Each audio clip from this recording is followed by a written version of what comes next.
Welcome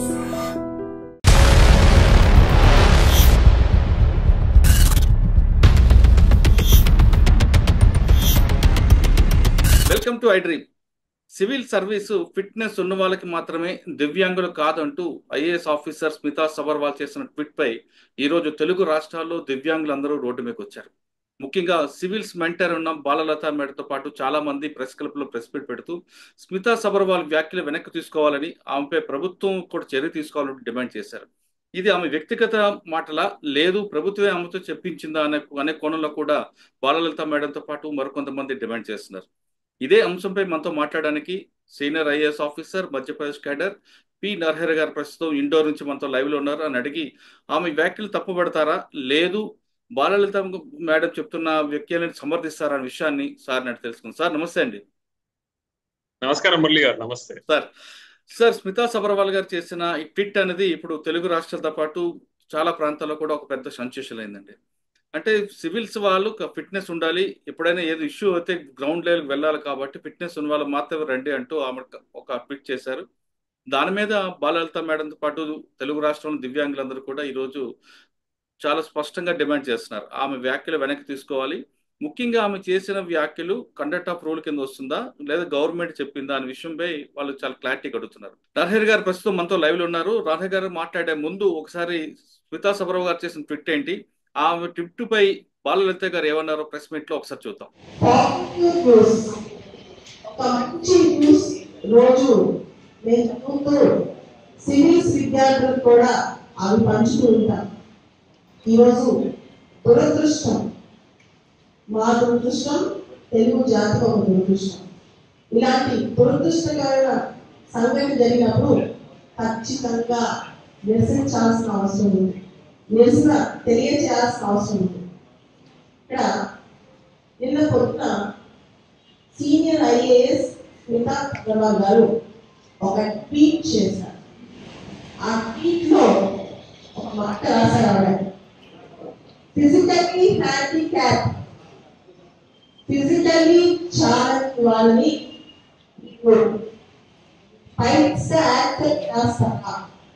ఏ agents కూడా వాళ్ళని hire చేసుకోవు, వాళ్ళకి ఉద్యోగాలు ఇవ్వవు అంటే ఇప్పుడు చెప్తున్నారు అనమాట. ఏజెంట్స్ వాళ్ళకి ఫిజికల్లీ హ్యాండిక్యాప్ వాళ్ళు ఎంకరేజ్ చేయరు అని. రెండోది, ఒక ఫిజికల్లీ ఛాలెంజ్డ్ సర్జన్ ఆపరేషన్ చేస్తే వాళ్ళు నమ్ముతారా అంటే సర్జన్స్ వద్దు ఫిజికల్లీ హ్యాండిక్యాప్ ఛాలెంజ్ నుంచి అని చెప్పి. అసలు నా మొదటి question, what is her locus standard? ఆవిడ ఎవరు అని రాయడానికి, ఆవిడకున్న అధికారం ఏంటి? ఎవరిని రాని వాళ్ళు సర్వీసెస్ లోకి ఎవరు వద్దో, ఏ సర్వీస్ లోకి ఎవరు తీసుకోవాలో అది పబ్లిక్ పాలసీ. పార్లమెంట్ ఉంది, జ్యుడిషియరీ ఉంది. పార్లమెంట్ చట్టాలు చేయగలుగుతుంది, చట్టాలు రైటో రాంగో చట్టాలు జ్యుడిషియరీ ఉంది. ఒక ఐఏఎస్ ఆఫీసర్ స్థాయిలో ఆవిడ సొంతంగా రాస్తుందా, సొంతంగా మాట్లాడుతుందా, తెలంగాణ ప్రభుత్వానికి ప్రతినిధిగా రాస్తుందా? నా క్వశ్చన్. అందరి తరఫున, దివ్యాంగుల తరఫున మొదటి క్వశ్చన్ ఆవిడకి, ప్రభుత్వానికి కూడా. ఇది ప్రభుత్వం ఆలోచన, ఆవిడ ఒక్కదాని ఆలోచన. రెండో క్వశ్చన్, ఒక ఇన్సిడెంట్ ఇండియాలో ఒక ఇన్సిడెంట్ తీసుకుని అసలు ప్రీవియస్ సర్వీస్ ఐఏఎస్ ఐపీఎస్ లాంటి వాటిలో దివ్యాంగులకి ఫిజికల్ ఫిట్నెస్ లేదు అని అందరూ తగ్గించేసింది. ఐఏఎస్ ఐపీఎస్ చేయడానికి ఫిజికల్ ఫిట్నెస్ కావాలా, మెంటల్ ఫిట్నెస్ కావాలా? ఇది నా రెండో ప్రశ్న. ఆవిడ పనితో పనిచేస్తుందా, కార్లెక్కి చాపర్లెక్కి పనిచేస్తుందా? ఎన్ని రోజులు ఆవిడ ఫీల్డ్ వర్క్ లో పనితో పనిచేస్తుందో నాకు కావాలి. మూడోది, సివిల్ సర్వీసెస్ లో ఫిజికల్లీ ఛాలెంజ్ వాటికి ఫిట్ గా కాదు, అది చేయలేదు అని ఈవిడేమైనా చేసిందా? అంతకు మించి గవర్నమెంట్ తరఫున రాయడానికి ఇక్కడ కోడ్ ఆఫ్ కండక్ట్ అని చెప్పి ఉంటుంది. గవర్నమెంట్ సర్వెంట్స్ కి ప్రవర్తన నియమావళి అంటారు. ఇప్పటి వరకు బాలలత గారు చెప్పిన సోమాజిగూడ ప్రెస్ క్లబ్ జరిగిన ప్రెస్ మీట్ చూసాం. దీనిపై నరహరి గారి కామెంట్స్ విన్నాం. సార్ మీరు చూశారు, రెండు పక్షాల వాదన విన్నారు. విన్న తర్వాత మీకు క్లారిటీగా ఏమొచ్చిందండి? దీనిపై మీ స్పందన ఏ విధంగా ఉంది? మురళి గారు, బాలలత గారు చేసినటువంటి కమెంట్ ఏదైతే ఉందో, తాను యూట్యూబ్ లో మాట్లాడిన దాన్ని సమర్థిస్తూ నేను కూడా ఒక ట్వీట్ చేయడం జరిగింది. జనరల్ గా స్మితా సబర్వాల్ చాలా హుందాగా, చాలా బాగా అన్ని విషయాల మీద స్పందిస్తూ ఉంటుంది. కానీ ఈ విషయంలో తాను చేసినటువంటి ట్వీట్ నేను సమర్థించడం లేదు. బాలలత గారు ఏదైతే విషయము చెప్పినారో దాంట్లో చాలా స్పష్టత ఉన్నది. వారు చేసిన కమెంట్స్ ఏదైతే ఉన్నాయో అవి దివ్యాంగులకి అనుగుణంగా దివ్యాంగుల పక్షాన ఏదైతే ఉన్నదో దాన్ని మనం అర్థం చేసుకోవాలి. 2016లో గౌరవ supreme court Rajiv Kumar versus union of India అనే ఒక చాలా ఇంపార్టెంట్ హిస్టారికల్ కేసులో గౌరవ సుప్రీంకోర్టు ఏదైతే నిర్ణయం తీసుకుందో, ఏదైతే ఆర్డర్ పాస్ చేసిందో దానికి అనుగుణంగా భారత ప్రభుత్వము ఒక పాలసీ డెసిషన్ తీసుకొని దాన్ని అమలు చేస్తూ ఈ పర్సన్స్ విత్ డిసబిలిటీస్ దివ్యాంగుల కోసం సివిల్ సర్వీసెస్ లో group A group B services లో రిజర్వేషన్ ని అమలు చేస్తూ అప్పటి నుంచి రిక్రూట్మెంట్స్ లో వారికి స్థానం ఇవ్వడం జరుగుతూ ఉన్నది. సో దీన్ని మనం చాలా సమగ్రంగా మన భారత గౌరవ సుప్రీంకోర్టు ఇచ్చినటువంటి ఆర్డర్ దానికి అనుగుణంగా భారత ప్రభుత్వం తీసుకున్న నిర్ణయం. సో మన భారతదేశ సర్వోచ్చ సంస్థ న్యాయాలయమైనటువంటి గౌరవ సుప్రీంకోర్టు ఇది ఇచ్చినటువంటి ధర్మాసనం ఇచ్చినటువంటి నిర్ణయానికి అనుగుణంగా భారత ప్రభుత్వం సమగ్రంగా ఆలోచించి అన్ని రకాలుగా రిజర్వేషన్స్ ఏవైతే ఉన్నాయో పర్సన్స్ విత్ డిసబిలిటీస్ అంటే దివ్యాంగులకు ఏ విధంగా రిజర్వేషన్లు కల్పించాలనే దాని మీద సమగ్రంగా ఆలోచించి తీసుకున్నటువంటి ఒక పాలసీ డెసిషన్ ఇది, ఒక నిర్ణయం. ఈ నిర్ణయానికి అనుగుణంగా ఈ రిజర్వేషన్లని దివ్యాంగుల కోసం group A group B services మరియు సివిల్ సర్వీసెస్ కోసం అనేసి నిర్ణయం తీసుకొని రిక్రూట్మెంట్ లో వారికి స్థానం కల్పించడం జరుగుతూ ఉన్నది.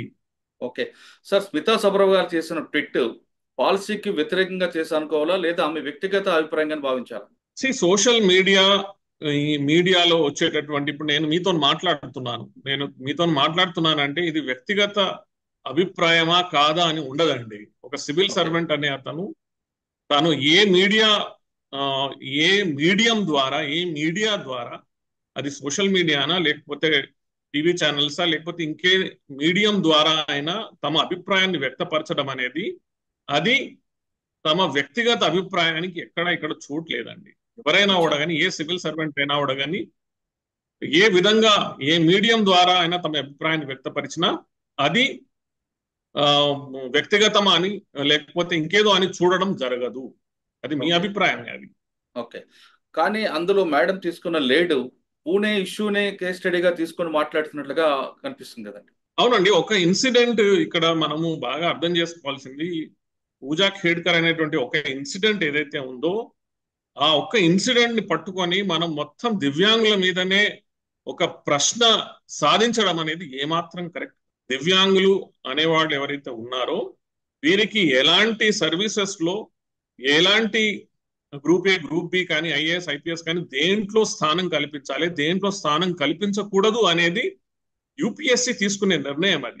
అది భారత ప్రభుత్వం DoPT department of personal training వారు ఈ సర్వీసెస్లకి దివ్యాంగులు వర్తిస్తారు, వీటికి వర్తించరు అని వారు తీసుకున్నటువంటి ఒక సమగ్రమైనటువంటి నిర్ణయం. ఆ సమగ్రమైనటువంటి నిర్ణయం ఏదైతే ఉందో దాన్ని అన్ని యాంగిల్స్ నుంచి ఆలోచించి తీసుకున్నటువంటి నిర్ణయం. అది డాక్టర్లను సంప్రదించి సంబంధించినటువంటి ఎక్స్పర్ట్స్ ని వాళ్ళ అభిప్రాయాలు తీసుకున్న తర్వాత ఏ సర్వీసెస్ కి ఎవరిని ఎంపిక చేయాలని ఆలోచించి తీసుకునేటువంటి నిర్ణయం.